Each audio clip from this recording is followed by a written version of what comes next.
Hello and good evening, and I'd like to welcome everyone to episode 7 of Album Rant. And I just kind of figured that now would be as good a time as any to dive into the world of Satan. I mean Satan. No, I mean King Diamond. So, yeah, I know, right? What's the difference? But anyways, the way I'm going to go about that is I'd like to talk about the debut album from a band that he fronted in the early 80s and then throughout the 90s, and he has just recently reformed them, and they are due to put out a new album anytime now, but we will see. But anyways, the title of the album that I'm going to be reviewing tonight is called Melissa. But just to give you a recap, this is not actually their first release, but it is their first full-length album. In the previous year, 1982, they did have a self-titled EP, which was only composed of 4 songs, and it was really great for what it was. But those songs included A Corpse Without Soul, Nuns Have No Fun, Doomed by the Living Dead, and Devil Eyes. And it was really, really good. I really enjoyed it. In fact, Doomed by the Living Dead and A Corpse Without Soul are being played on their current tour right now, which I did see last November, and it was a heck of an experience. No, let me back up. Let me be more appropriate for this subject matter. I'm just going to go ahead and say it. It was a hell of an experience. But anyways, after that self-titled EP, they finally released their first full-length album the following year in 1983, and that is the subject of tonight's review, Melissa. And in case you're wondering, who is Melissa? Well, that's Melissa right there. It is actually a skull that lead singer King Diamond found, and he turned it into a stage prop during concerts, and he even wrote a little story about it, which I will get to in just a second. But let's see what we have on the back of this vinyl. So right here is the lineup. We have Kim Ruz on drums. We have Hank Sherman on lead guitar, who has been on every single Mercyful Fate release, which I think is very impressive. And he has played on every single Mercyful Fate tour, and he has co-written a lot of the songs. We have the man right there, King Diamond, appropriately situated in the inverted cross. We have Michael Dinner on lead guitar, and Timmy Grabber Hansen on bass guitar. May he rest in peace. Fun fact, I saw King Diamond's solo career back in 2019, and it was actually, I think, the first show after the tragic passing of Timmy Hansen, and I did not know about it going into it, but he had a tribute to the man, and it was really a sad event because it just kind of took me by surprise. I wasn't expecting it, but went way too soon.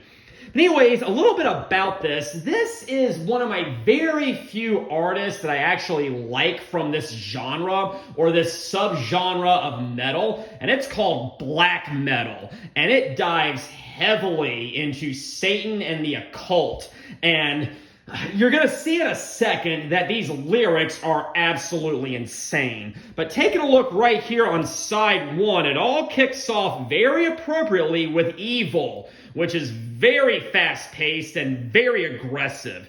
And something about this record, when you first start listening to it, the opening couple not minutes, maybe seconds or so of every song really doesn't sound too far out of the mainstream. I mean, it might sound like something you could potentially hear on classic rock radio. I mean, kind of neoclassical metal kind of vibe, which is well within the mainstream, but that all changes once King Diamond actually starts singing. And this guy can go from a growl to an explosive falsetto in a nanosecond. And boy, is the subject matter not consistent with the way the instrumentals sound. Not at all, at least on this album, okay? But just take a look at some of these lyrics, okay? And you know my only pleasure is to hear you cry. I love to hear you die. I love to feel you die. Or I love to hear you cry. I love to feel you die. And when you're down and beyond the ground, I'll dig up your body again and make love to shame. Jeez! Boy, that is some hardcore stuff. But then we get to Curse of the Pharaohs, which is probably one of the very few songs between the first couple of Mercyful Fate releases that does not directly tie in with Satan. Yeah, it's still about some evil, demonic mummy stuff, but it doesn't actually mention Satan. But all that turns around when we get to the third song, Into the Coven. And it starts out pretty slow, pretty melodic, and just like before, it sounds, again, like classic rock radio. But then, once that little slow, kind of laid-back guitar opening ends, that's when the more aggressive side of the song starts picking up, and King starts singing, and it's come, into my coven, and become Lucifer's child. And yeah, great song, great number, I have no complaints about it. At the Sound of the Demon Bell is definitely the weakest off of side one, I really gotta say. I know there are people out there who like it, and that is totally fine. In fact, I don't even think it's a bad song, but compared to the previous three, it is definitely the weakest. And I think what probably is my biggest complaint about At the Sound of the Demon Bell is it's broken up into various sections, but it changes tempo and it changes rhythm very, very sporadically, and I don't think the little individual sections go very well together. And yeah, it's still a good song and everything, but not quite up to the level of the sheer brilliance of what came before it. But if I had to pick a favorite from side one, it's definitely the lead-off track, Evil. Nothing else on this side even comes close. I did really love Curse of the Pharaohs as a kid, but now I think I like Evil better. Then we come to side two, and there are only 3 songs on this one. But it kicks off with Black Funeral, which is a very straight-ahead song, and it's very, not very complex. It's only about 2 minutes and 51 seconds or so, but it does its thing. It's a nice little intro to side 2, and I really like it. But then we have the album's big magnum opus, Satan's Fall, and it continues the realm of the very dark, disturbing lyrics. I mean, now bats are leaving the trees or joining the call, 7 satanic hell preachers heading for the hall, bringing the blood of a newborn child, got to succeed, if not at Satan's fall. Jeez. Craniums high on stakes, it's Satan's epigraph, something you can't erase, 666.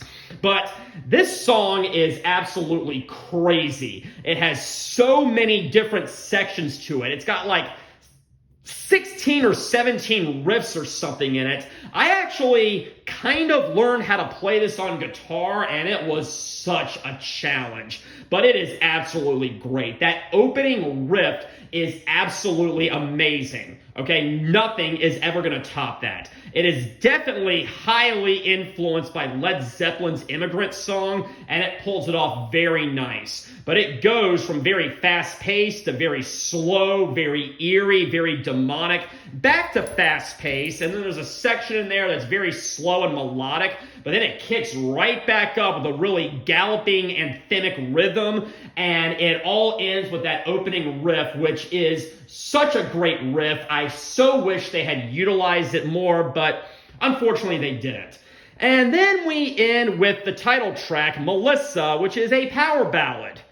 A very demonic and satanic power ballad, but a power ballad nonetheless. About a witch who was burned at the stake by a priest, and the witch's lover, who I guess is King Diamond, is now swearing vengeance on the priest.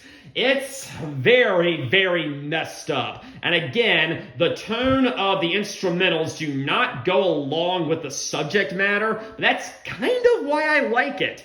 But anyways, that was Mercyful Fate's Melissa. And I absolutely do recommend this album. When I saw them last November in 2022, they played almost this entire album. They played Evil, they played Curse of the Pharaohs, they played the title track, they played Black Funeral, and Satan's Fall was the final song in the encore. They just did not do Into the Coven and At the Sound of the Demon Bell, but that was one of the greatest concerts ever, and I had literally been waiting 21 years, which is over half my life, to hear it. So anyways, thank you all for joining me. I think I have a pretty good thing going here with the whole devil thing and everything. So I'm just going to run with it into the next episode. But anyways, I really enjoyed this episode. Take care, everybody, and have a very pleasant evening.